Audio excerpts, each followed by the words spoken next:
계속 살펴보고 있습니다. 지난주까지 네 재앙 먼저 살펴봤는데 기억하십니까? 자, 첫 번째가 뭐죠? 피재앙. 둘째는 개구리. 피개. 그 다음 뭘까요? 벌써 파리? 피개. 이재앙. 그 다음이 파리. 자, 이렇게 네 가지 재앙에 대해서 살펴봤습니다. 이 네 가지 앞선 재앙들은 보니까 사람들을 아주 이렇게 귀찮게 괴롭히는 것들, 그죠? 네, 괴롭혀요. 근데 이제부터는 애국 사람들에게 아주 실질적인 이런 피해를 끼치는 재앙들이 발생하게 되는데, 자, 그것이 다섯째와 여섯째 재앙, 뭘까요? 악질과 독종이라는 재앙입니다. 먼저 악질을 볼 텐데요. 악질 오늘 본문 말씀 보니까 돌림병이다 이렇게 표현하고 있습니다. 애굽 사람들이 기르는 모든 가축들이 병들어 죽게 되는 그런 재앙이었습니다. 6절 말씀을 보시면 여호와께서 이를 행하시는 애굽의 모든 가축은 죽었으나 이스라엘 자손의 가축은 하나도 죽지 아니한지라. 구별하시는 그 하나님을 볼 수 있겠죠. 자, 이런 재앙이겠죠. 애굽 사람들의 기르는 가축들이 다 저렇게 갑자기 죽습니다. 이런 생각이 들었어요. 왜 하나님께서 잘못을 사람들이 했는데 왜 가축들을 죽이실까? 왜 가축들이 재앙의 희생제물이 되셨을까? 여러분 어떻게 생각하시나요? 두 가지를 찾아봤는데, 첫째는 이 애굽 사람들이 이 가축을 뭐로 섬겨요? 자신들의 신으로, 자신의 우상으로 섬겼다는 뜻이죠. 좋은 예로 이스라엘 백성이 이제 출애굽을 하고 이제 광야로 나가잖아요. 광야에서 이제 모세가 시내산에 이제 하나님 만나러 갔을 때 그 백성들이 갑자기 모세 안 내려오니까 아론에게 무엇을 요구하는 장면이 나왔습니다. 자, 한번 말씀을 볼까요? 백성이 모세가 산에서 내려오니 더딤을 보고 모여 백성이 아론에게 이르되 말하되 일어나라 우리를 위하여 우리를 인도할 신을 만들라. 참 어처구니 없죠. 하나님께서 기적을 베푸셔서 홍해를 건너고 열장을 보시고 다 했는데도 불구하고 잠깐 안 내려오니까 저분은 우리 신이 아닌 것 같아. 눈에 보이는 신을 달라 이렇게 해서 만들으라고 신을 만들으래. 자, 그래서 아론이 이렇게 합니다. 그들의 손에서 금고리를 다 받아 이것을 부어서 조각칼로 새겨 그 자리에서 새겨 뭘 만들었어요? 송아지 형상을 만드니. 자, 여러분 아론이 조각을 했던 사람인 것 같아요. 그런데 왜 송아지 형상이 나왔을까요? 자, 계속해서 읽어볼게요. 그들이 말하되 이스라엘아 이는 너희를 애굽 땅에서 인도하여 낸 너희의 신이로다 하는지라. 이 말은 아론이 만든 금송아지 형상이 보기에도 신처럼 보였다는 거죠. 왜 그렇게 됐을까요? 왜냐하면 이들은 애굽에 있을 때 이미 애굽 사람들이 섬기는 금송아지를 보았고 그들 또한 교육을 받았고 우상을 숭배했던 경험이 있기 때문에 아주 자연스럽게 만들으라 그러니까 아론이 금송아지 형상을 딱 만들어줍니다. 그러니까 보자마자 그렇지 이게 신이지 눈에 보이는 이렇게 해서 신이 만들어졌다는 거죠. 말도 안 되는. 그런데 하나님은 그들이 섬기는 이 가축 우상들이 하나도 아니고 다 돌림병에 돌아가면서 다 죽어가는 모습을 보여주시며 그들이 믿는 신, 이 가축 신들이 신이 어떻게 돌림병에 죽을 수가 있나? 그죠? 신의 자격이 없다는 것을 깨닫게 해주신 거예요. 자, 두 번째 이유는 하나님이 내려주시는 축복과 또 저주의 그 원리 때문인데요. 자, 신명기 보시면 축복과 저주에 대해서 하나님께서 주시는 이 두 가지를 받는 그런 조건, 그 원리를 이렇게 설명합니다. 내가 네 하나님 여호와의 말씀을 순종하면 이 모든 복이 내게 임하여 내게 미치리니 성읍에서도 복을 받고 들에서도 복을 받고 받을 것이며 내 몸의 소생과 내 토지의 소산과 내 짐승의 새끼와 우양의 새끼가 복을 받을 것이며 내 광주리와 떡반죽 그릇이 복을 받을 것이며 네가 들어와도 복을 받고 나가도 복을 받을 것이다. 이게 하나님의 말씀을 잘 듣고 순종하는 자에게 내리시는 복. 나 개인에게만 주시는 것이 아니라 내가 관련되어 있는 모든 소유에도 이런 복을 내리는데 그 중에는 동물까지도 있습니다. 자, 그 반대로 저주의 원리는 뭐예요? 내가 오늘날 내게 명하는 그 모든 명령과 규례를 지켜 행하지 아니하면 이 모든 저주가 내게 임하고 내게 미칠 것이니 똑같아. 네가 성읍에서도 저주를 받고 들에서도 저주를 받을 것이요 내 광주리와 떡반죽 그릇이 저주를 받을 것이요 내 몸의 소생과 내 토지의 소산과 내 우양의 새끼가 저주를 받을 것이며 네가 들어와도 저주를 받고 나가도 저주를 받으리라. 여러분 이것이 하나님이 내리시는 축복과 저주의 원리거든요. 근데 그 조건이 뭐예요? 하나님 말씀을 잘 듣고 순종하느냐 아니면 아예 들을 생각도 안 하고 들어도 외면하느냐 여기에 달려있다는 거죠. 아담 한 사람의 그 불순종으로 인하여 모든 아담의 후손들 우리도 포함하죠. 모든 아담의 후손들과 인류와 자연이 뭘 받았어요? 복을 받았어요? 저주를 받았어요? 저주를 받게 됐잖아요. 그대로 놔두면 그냥 지옥에 갈 수밖에 없는 인생이잖아요. 그런데 두 번째 아담이신 예수 그리스도가 오셔가지고 이제 그를 믿는 모든 자와 그들에게 속한 자들이 뭘 받아요? 이제 저주가 아니라 복을 누리게 되었다는 겁니다. 이 원리를 깨달은 사람이 지금 이 자리에 앉아있는 저 여러분들이겠죠. 그런데 이 원리를 깨닫지 못한 사람은 여전히 뭘 해요? 하나님에 대하여 부정적인 거죠. 마음에 들지 않는다는 거죠. 아니 뭐 보이지도 않고 뭐 신이 좀 보이고 나한테 뭐 짠하고 나타나야지 신이지. 뭐 지금 이스라엘 백성들처럼 똑같이 생각하는 거죠. 마음에 들지 않는 거예요. 불러도 대답도 없고. 그 하나님에 대하여 마음이 강박하고 계속 마음이 바위처럼 굳어지고 완고해지는 거죠. 바로 왕을 보세요. 계속적으로 오는 이 재앙을 통해서 이제 보내주겠다고 인정한다고 그러면서도 재앙이 끝나니까 마음을 싹 바꾸죠. 안 믿는 거죠. 여전히. 또다시 백성을 보내주길 거절하죠. 바로가 그렇게 행동할 줄 아셨던 하나님은 곧바로 다음 재앙을 준비하셨는데 이제는 가축들이 아닌 바로 본인들에게 직접적으로 타격이 입도록 하셨어요. 자, 무슨 재앙인가요? 너희는 화덕에 제 두 움큼을 가지고 모세가 바로의 목전에서 하늘을 향하여 날리라. 그 재가 애굽 온 땅에 티끌이 되어 애굽 온 땅의 사람과 짐승에게 붙어서 악성 종기가 생기리라. 자, 그림이 조금 그하니까 자, 이런 뭐 이거보다 더 심하겠죠. 아마 욥기에 나오는 욥이 당했던 그런 이 병이 아닐까 이렇게 생각이 되는데 좀 잔인하죠. 빨리 넘길게요. 자, 이 두 가지 악질과 독종은 하나님께서 내리시는 이 재앙의 강도가 점점 커지고 있다는 것을 암시하고 있죠. 그런데 불구하고 바로는 처음에 가졌던 고집을 꺾지 않습니다.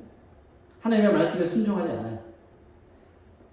백성들의 아픔이 예전까지는 백성들의 이런 외침이 좀 들었을 거예요. 왜냐하면 좀 귀찮고 뭐 이런 건 했지만 당장 뭐 죽고 이런 거 아니었잖아요. 그런데 이제 백성들이 막 죽고 막 쓰러지고 하니까 백성들의 탄식이 터져 나왔죠. 보세요. 요술사들도 악성 종기로 말미암아 모세 앞에 서지 못해요.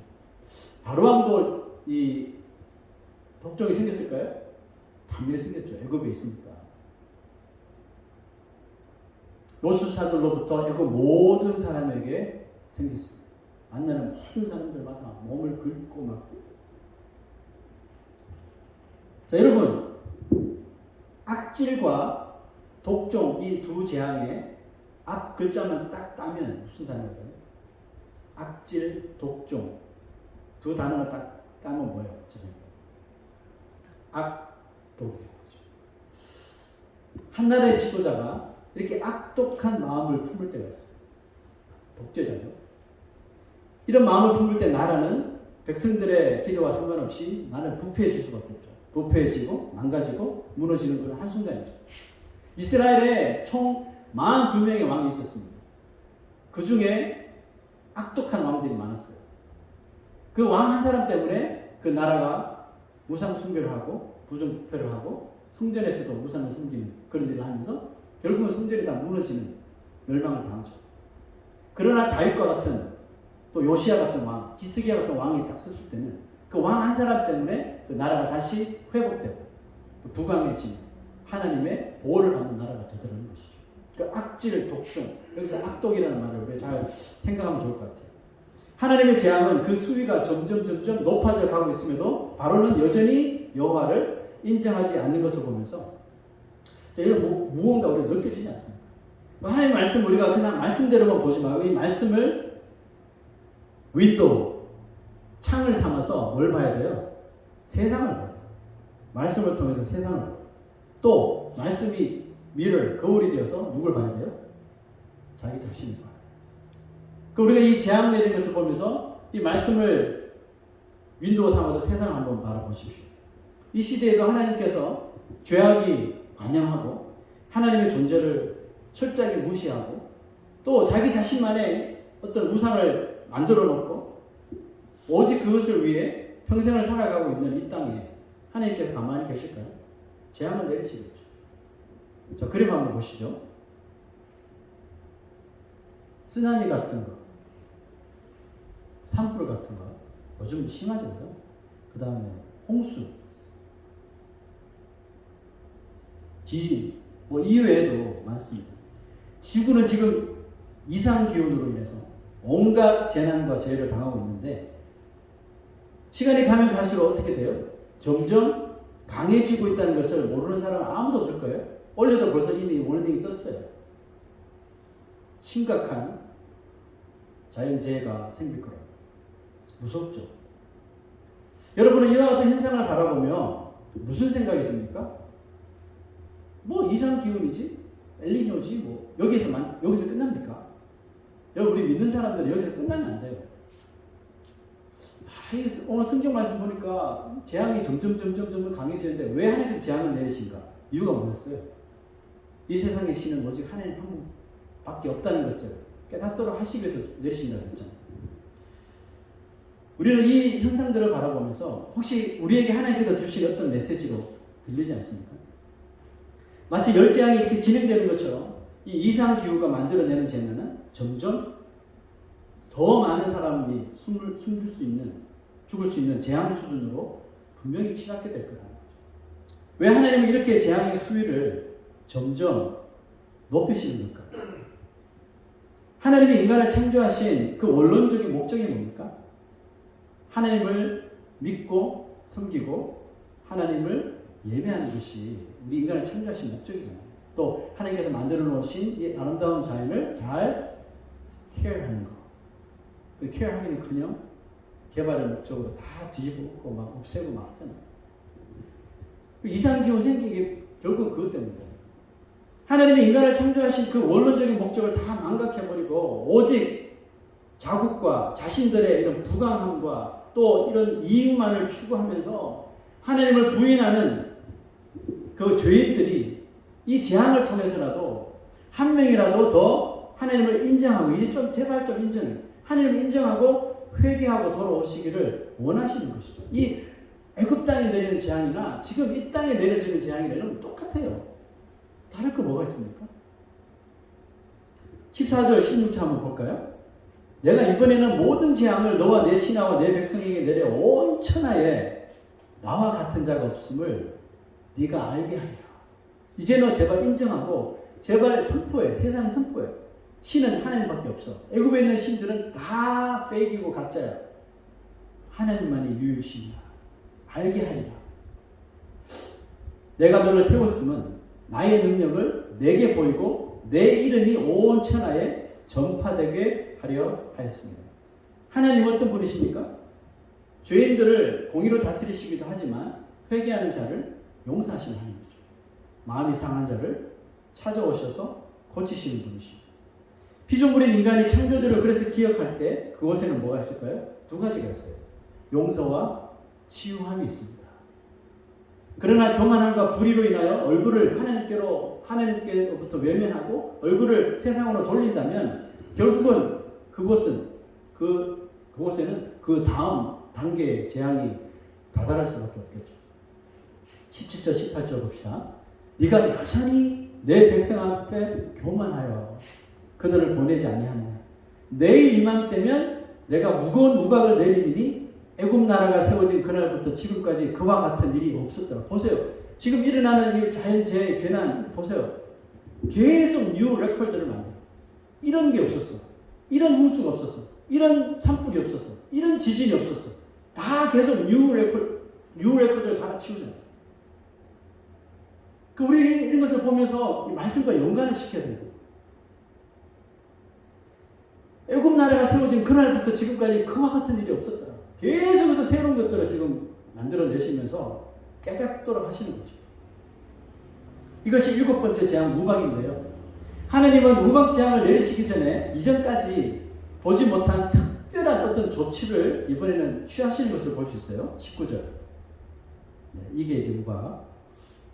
자, 이제 사람을 보내어 네 가축과 네 들에 있는 것을 다 모으라. 피신시키라는 뜻입니다. 사람이나 짐승이나 무릇 들에 있어서 집에 돌아오지 않는 것들에게는 우박이 그 위에 내리리니 그것들이 죽으리라 하셨다 하라 하시니라. 하나님이 이미 애굽 땅과 이스라엘 자손들이 살아가고 있는 어디예요? 고센 땅을 구별하셨죠. 그래서 첫 번째 재앙부터 철저하게 구별을 하셔서 애굽 땅에는 난리가 났는데 이스라엘 자손이 머무는 고센 땅에 아무도 없었단 말이에요. 이미 구별하셨어요. 그런데 이번에는 고센 땅은 놔두고 애굽 안에서 또 한 번 구별의 은혜를 베푸시려고 하시는 거예요. 뭐요? 기회를 주시는 거예요. 너 지금 이스라엘 자손들 부럽지? 너희도 그렇게 될 수 있어. 라고 기회를 주시는 거예요. 그 은혜를 붙잡는 자에게는 이 무서운 재앙을 피할 수 있지만 이번에도 모세와 아론의 말을 무시하고 바로 왕의 말만 듣는다면 예언대로 그 재앙을 피할 수가 없다라고 말씀하신 거죠. 즉 하나님의 말씀을 듣고 순종하는 것하고 하나님의 말씀을 들었음에도 불구하고 하나님이 어디 있어?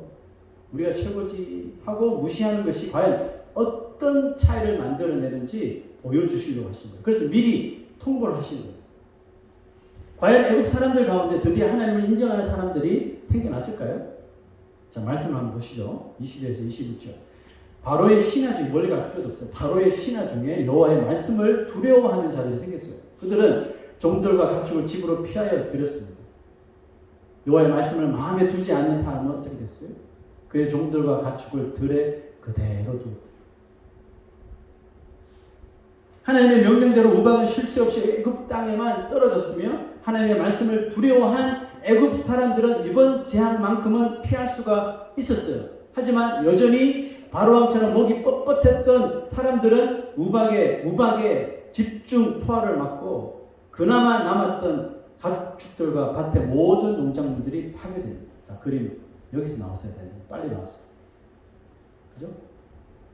애굽 사람들 집에 들어온 사람 살았어요. 그 말씀 진짜 사네? 하나님 우리도 구별하시네?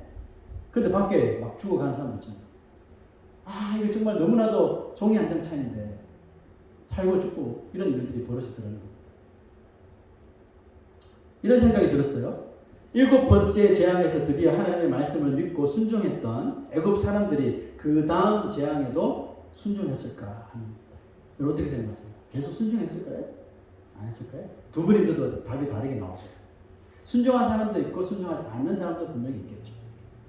참 놀라운 것은 하나님이 믿을 기회를 분명히 이제는 말이 아니라 시청각으로 정확하게 딱 보여주셨는데 또 그대로 이루어지는 것을 눈으로 봤는데도 무슨 고집 때문인지 모르지만 또 이 바로왕처럼 부인하고 말씀을 듣지 못하는 사람들이 있었다는 겁니다.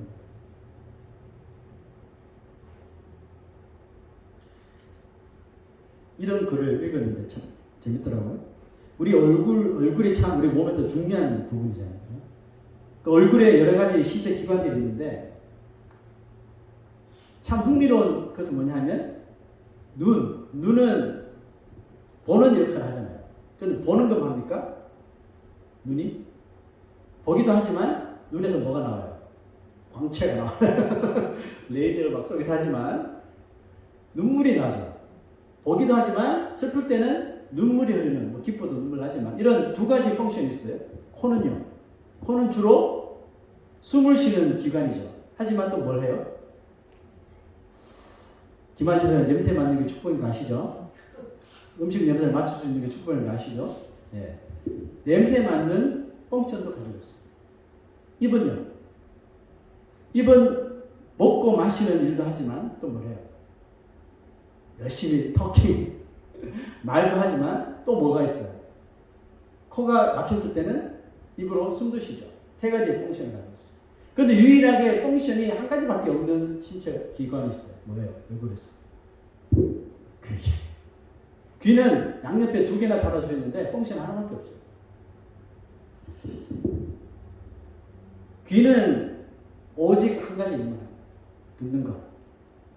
귀는 그분의 그 표현이 되게 재밌어요. 얼굴 앞에 있는 것이 아니라 얼굴 옆에 존재한다는 거죠. 그렇기 때문에 얼굴 앞에 정면으로 볼 때 보이는 눈, 코, 입보다는 존재감이 덜하다는 거죠. 그래서 성형을 할 때도 뭐 코나 뭐 입이나 눈을 하지만 귀를 성형하는 사람은 없다 이렇게 거진 없다 이렇게 신경 안 쓴다는 거죠. 여러분 이 귀는 얼굴에 있는 다른 기관들에 비해서 아주 수동적이에요. 보세요. 눈은 뭐가 날아오거나 하면 눈이 어떻게 해요? 감죠? 네. 일단 피해보자. 감아버려. 자기를 보호해요. 그죠? 능동적이죠. 입은요. 말하기 싫으면 입 닫아버려. 꿀먹은 벙어리 대버리면 됩니다. 귀는요. 듣기 싫은데 스스로 짜자자 이렇게 다칠 수가 없어요. 하나님은 왜 우리의 귀를 그렇게 만드셨을까요? 이유가 있지 않을까요? 왜 두 개나 만드셨는데 스스로 할 수 있는 게 없어요. 뭔가 와서 해주든지 뭐 남이 와서 이렇게 해주든지 해야지 스스로는 어떤 걸 못해요. 그냥 들리면 들어야 되는 거죠. 자, 성경이 그 답을 이야기해 줍니다. 잠언 12장 15절. 시작. 미련한 자는 자기 행위를 바른 줄로 여기나 지혜로운 자는 권고를 듣느니라. 하나님은 듣는 것을 통해 지혜로운 자와 어리석은 자를 가려내시기를 원하시는 거예요. 듣는 것을 통해. 그리고 어떤 것을 귀담아 듣느냐에 따라 그 사람에게 들을 뿐만 아니라 그 인생의 구원함까지도 선물로 주시는 거예요. 자, 여러분 잘 아시는 로마서 10장 17절. 그러므로 믿음은 들음에서 나고 그 들음은 그리스도의 말씀으로 말미암았느니라. 말씀을 통해 믿음을 얻고 그 믿음을 통해 구원이 주어지는데도 불구하고 사람들은 듣지 않는 방법을 자꾸 찾아내려고 합니다. 하나님이 만들어주신 그 목적대로 그냥 겸손하게 말씀을 듣고 또 말씀을 배우려 하지 않고 자기만의 생각과 아집과 바로함처럼 고집으로 귀를 막아버립니다. 이것이 제 말이 아니라 성경에 있는 말씀인데요. 디모데후서 4장을 봅시다.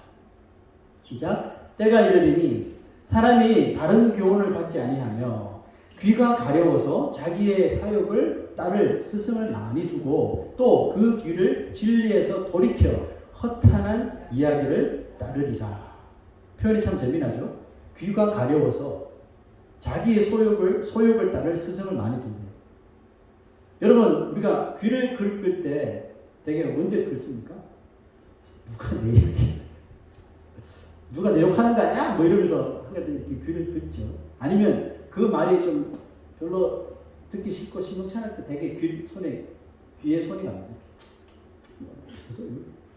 다 아는 이야기인데 뭐 이렇게 그런 우리가 행동을 합니다. 자기도 모르게. 심리학자들은 그런 걸 발견했죠. 여러분 설교 들으실 때 이렇게 하면 제가 오해를 합니다. 눈 괜찮아, 코 괜찮아. 이렇게 귀 제가 오해할 수 있어요. 자, 이 말씀 보십시오. 귀가 가려워서 자기의 사욕을 따를 스승을 많이 둔대요.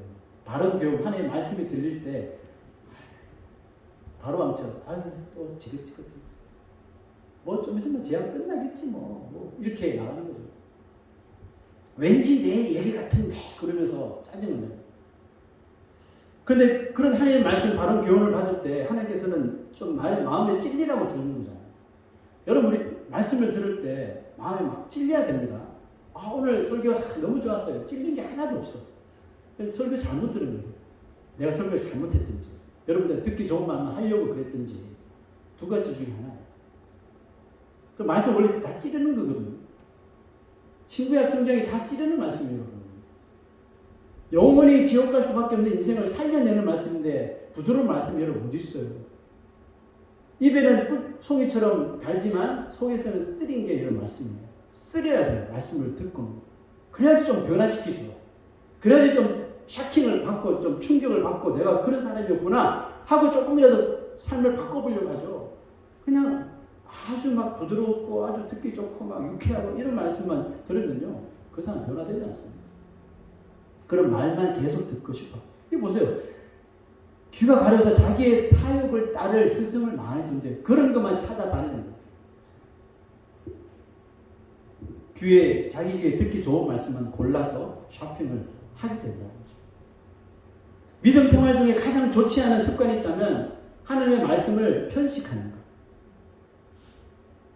자기가 듣고 싶은 것만 싹싹싹 듣는 거죠.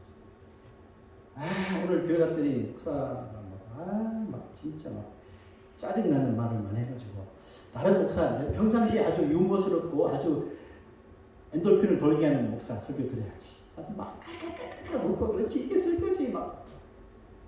자, 그 다음 구절 보세요. 그 귀를 진리에서 돌이켜 허탄한 이야기를 따르라.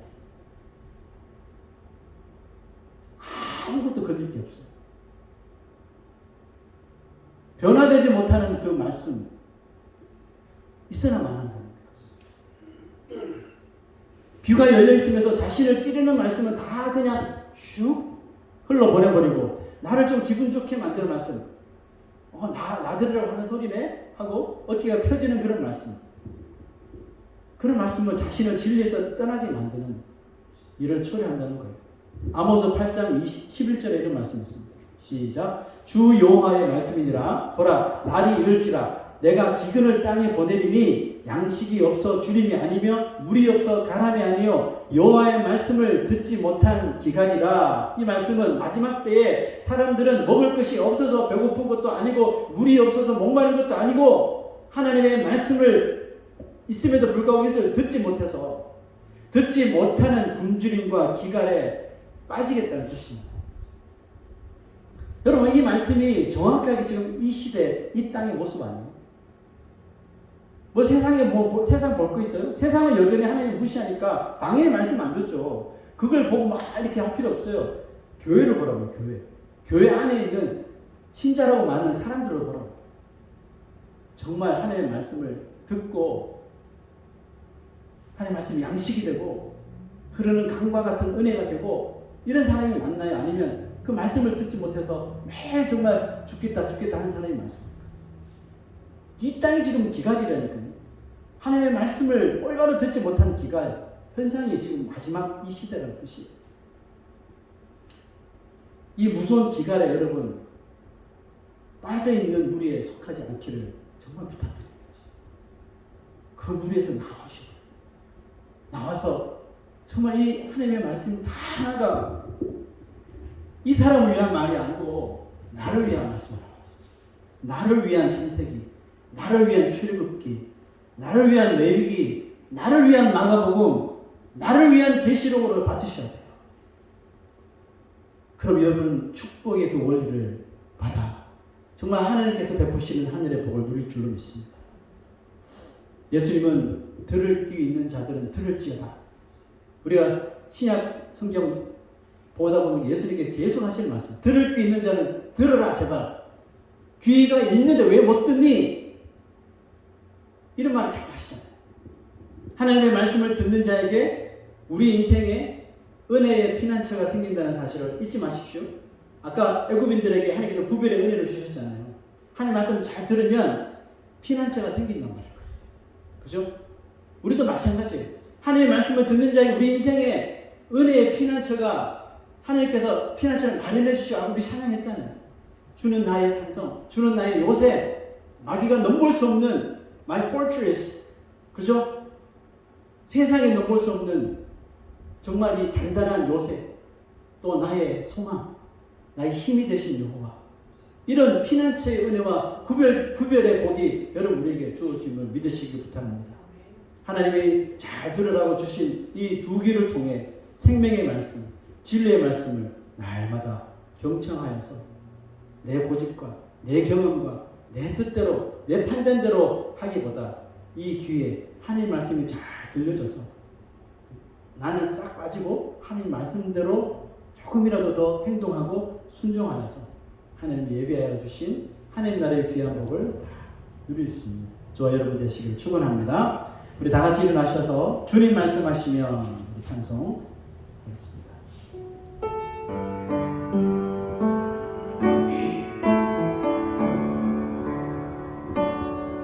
주님 말씀하시면 내가 나가리라. 주님 뜻이 아니면 내가 멈춰서리다. 나의 가고 서는 것 주님 뜻에 있으니 오 주님 나를 이끌.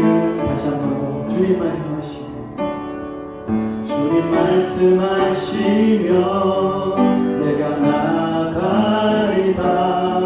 주님 뜻이 아니면 내가 멈춰서리다. 나의 가고 서는 것 주님 뜻에 있으니 오 주님 나를 이끄소서.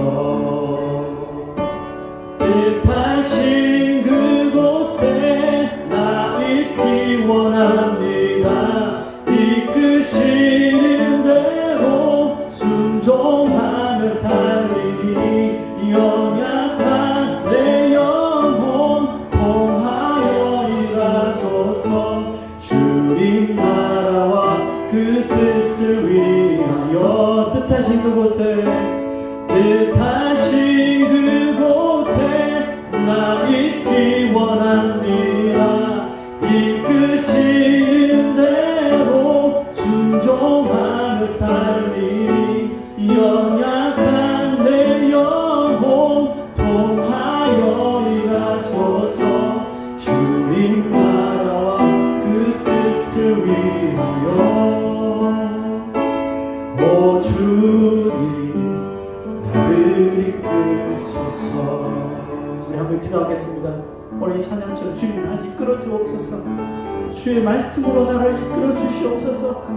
바로 왕처럼 그렇게 강팍하고 마음이 딱딱하고 완악한 자가 되지 않게 해주시고 그런 무리에 속하지 않게 해주시고 주여 내 마음을 주의 말씀으로 이끌어 주셔서 주의 말씀에 가라 하시면 가고 주의 말씀에 서라 하시면 서고 앉으라 하시면 앉고 그 말씀에 순종하여 하나님 나라에 정말 품격을 유지할 수 있는 그런 그리스도인이 되게 해달라고 우리 다 같이 머리 숙여 하나님 앞에 기도하며 나가십시다. 참 좋으신 하나님 아버지